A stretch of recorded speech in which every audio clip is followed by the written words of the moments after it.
बिस्मिल्लाहिर्रहमानिर्रहीम। टेस्टी। जी हाँ, आज हम बहुत ही टेस्टी चिकन और सफ़ेद चने पकाएंगे और आप इसे पका के देखें, ये बहुत ही टेस्टी लगते हैं। आपको बाहर से ख़रीदने की बिल्कुल भी ज़रूरत नहीं पड़ेगी। तो चलें, टाइम ज़ाया किए बगैर अपनी रेसिपी की तरफ चलते हैं। इसको बनाने के लिए मैंने लिए हैं आधा किलो चने। इसको हमने अच्छी तरह से वॉश कर लेना है और इसको भिगो देंगे हम तकरीबन 3 से 4 घंटे के लिए। और आधा चम्मच इसमें मैंने नमक लिया है और 1/4 स्पून मैंने, बल्कि उससे भी थोड़ा सा कम, मीठा सोडा डाला है।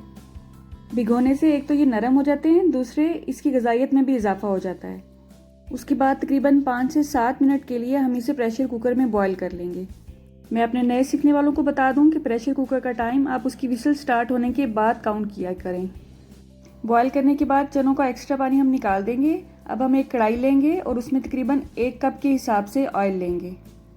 अब हम इसमें ऐड करेंगे प्याज। ये तकरीबन 5 से 6 अदद लिए हैं मैंने, क्योंकि इसकी हम अच्छी सी ग्रेवी रेडी करेंगे। ये दरमियानी साइज़ के प्याज थे। अगर आपके प्याज बड़े हैं तो आप 2 से 3 भी ले सकते हैं। तकरीबन 2 मिनट के बाद ये देखिए प्याज अच्छा सा नरम होना शुरू हो गया है हमारा। इसको हम हल्का सा गोल्डन कलर आने तक पकाएंगे, लेकिन ज़्यादा डार्क ब्राउन नहीं करेंगे। आंच को हम मीडियम पर ही रखेंगे, वरना तेज़ आंच पर ये जल भी सकते हैं। ये देखें, बिल्कुल एग्जैक्ट ये कलर हमें चाहिए। अब हम चूल्हा बंद कर देंगे और एहतियात के साथ इसका एक्स्ट्रा ऑयल निकालने के बाद इसको किसी ब्लेंडर जग में शिफ्ट कर लेंगे। प्याज को ठंडा होने के लिए रख देंगे और अब हम उसी ऑयल में तकरीबन आधा किलो चिकन अच्छी तरह वॉश करने के बाद डालेंगे।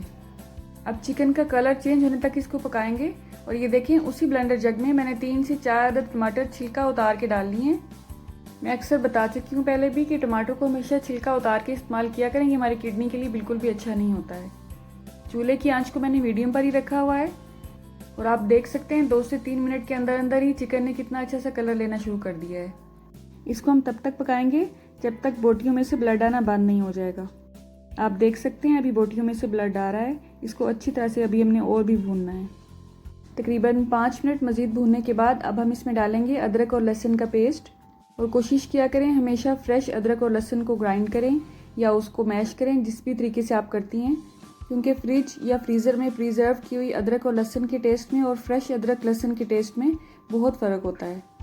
अब हम इसे तब तक भूनेंगे जब तक इसमें से अच्छी सी अदरक और लहसुन की खुशबू आने लगेगी। लेकिन कोशिश करें इसका कलर आपने ब्राउन नहीं होने देना, वरना अदरक और लहसुन की ग़िज़ाइयत बिल्कुल ख़त्म हो जाती है। तकरीबन 5 मिनट तक हमने चिकन को अदरक और लहसुन के साथ भूना है। अब हम इसमें अपने बाकी मसाला जात डालेंगे। उसके लिए हम लेंगे 1.5 चम्मच नमक, आधा चम्मच हल्दी पाउडर, 1 चम्मच सुरख मिर्च पाउडर और 1 चम्मच मोटी कुटी हुई सुरख मिर्च, 1 चम्मच सफ़ेद ज़ीरे का पाउडर, 1.5 चम्मच खुश्क धनिया है, ये मोटा मोटा ग्राइंड करना है आपने, और 1 चम्मच कचरी पाउडर है। ये इसमें हल्की सी खटास होती है और ये बहुत ही अच्छा फ्लेवर देगा इस सालन में। इन सब अज्जा को हम चिकन में ऐड कर देंगे और चिकन की अच्छी तरह से भुनाई करेंगे। किसी भी सालन को भूनने में ज़्यादा जल्दी मत दिखाया करें, इसको अच्छा सा टाइम देकर भुना करें। तकरीबन 5 से 7 मिनट हमने चिकन को अच्छी तरह से भून लिया है। अब हम इसमें प्याज और टमाटर की जो प्यूरी हमने रेडी की थी वो डालेंगे। इसमें बिल्कुल मामूली सा मैंने 2 से 3 चम्मच पानी डाला था, इसलिए आप देख सकते हैं इसकी कंसिस्टेंसी बहुत थिक है। आपको सालन में ज़्यादा ग्रेवी अच्छी लगती है तो प्याज और टमाटर की क्वांटिटी को आप बढ़ा भी सकते हैं। अब हम चिकन में इसको अच्छी तरह से मिक्स करके अच्छी तरह से मज़ीद इसकी भुनाई करेंगे।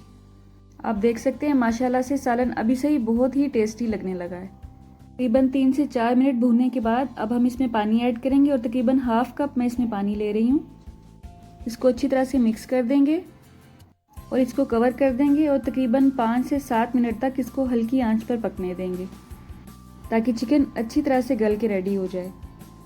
आप देख सकते हैं 5 मिनट के बाद इसने कितना अच्छा सा ऑयल छोड़ दिया है और ये बिल्कुल अब गल चुका है चिकन। माशाल्लाह बहुत अच्छी सी ग्रेवी इसकी हमने भून के रेडी की है। अब हम इसमें ऐड करेंगे उबले हुए सफ़ेद चने। इनको काबली चने भी कहते हैं और लाहौरी ज़बान में इनको छोले भी कहते हैं। अब हम इसमें ऐड करेंगे 5 से 6 अदद साबुत लौंग। आप देखेंगे इसमें हमने ज़्यादा साबुत मसाले नहीं डाले हैं, ये इतने से मसालों में ही बहुत अच्छा बनेगा। अब हम इसमें ऐड करेंगे लीमू का रस। लीमू के रस के तकरीबन 4 से 5 चम्मच डाले हैं मैंने। अगर आपको ज़्यादा खटास अच्छी लगती है तो आप इसकी क्वांटिटी को बढ़ा सकते हैं। लोग इसमें टार्टरी या सिट्रिक एसिड वगैरह भी डालते हैं, लेकिन वो हेल्दी नहीं होता है, आप उसे अवॉइड किया करें। इन सबको अच्छी तरह से मिक्स कर देंगे। अब हम इसमें तकरीबन 2 से 2.5 कप पानी डालेंगे। अगर आपको इसमें ज़्यादा शोरबा चाहिए तो आप पानी की क्वांटिटी को बढ़ा भी सकते हैं। बस अब हमारा सालन बिल्कुल आखिरी स्टेजेस पर है। अब हम इस पे ऐड करेंगे आधा चम्मच कुटी हुई काली मिर्च और इसे हम इसी वक्त ही डालेंगे, इससे पहले ऐड नहीं करेंगे वरना इसकी खुशबू नहीं आएगी आखिर तक। इसे अच्छी तरह से मिक्स कर देंगे और कवर कर देंगे और इसे 1 से 2 उबाल आने देंगे। आप देख सकते हैं अल्हम्दुलिल्लाह इसकी कितनी अच्छी सी ग्रेवी रेडी हुई है और यही कंसिस्टेंसी इसकी होनी चाहिए थी। सबसे एंड पे इसमें ऐड करेंगे कसूरी मेथी 1 चम्मच। इसको अच्छी तरह से हथेलियों पे रख के अच्छी तरह से रगड़ लें। इसके अलावा ऐड करेंगे 1 चम्मच गरम मसाला पाउडर। इन दोनों अशिया को हमेशा सबसे एंड पर ही मिक्स करते हैं और मिक्स करने के बाद इसको कवर करना ज़रूरी होता है वरना इसकी खुशबू उड़ जाती है। 1 से 2 मिनट कवर कर देंगे और उसके बाद उसे डिश आउट करेंगे। अल्हम्दुलिल्लाह मुर्ग छोले हमारे रेडी हैं। आप इसे लंच में भी यूज़ कर सकते हैं, नाश्ते में भी यूज़ कर सकते हैं। अल्लाह आजकल के हालात में सबको अपने हिफ्ज़ व अमान में रखे। बाहर के पके हुए खानों से आजकल परहेज़ करें। अल्लाह हम सब का दस्तरखान सजाए रखिए, हम सबको सेहत और ईमान का रिज़्क़ अता फरमाए। मेरी नेक्स्ट वीडियो तक अल्लाह हाफिज़।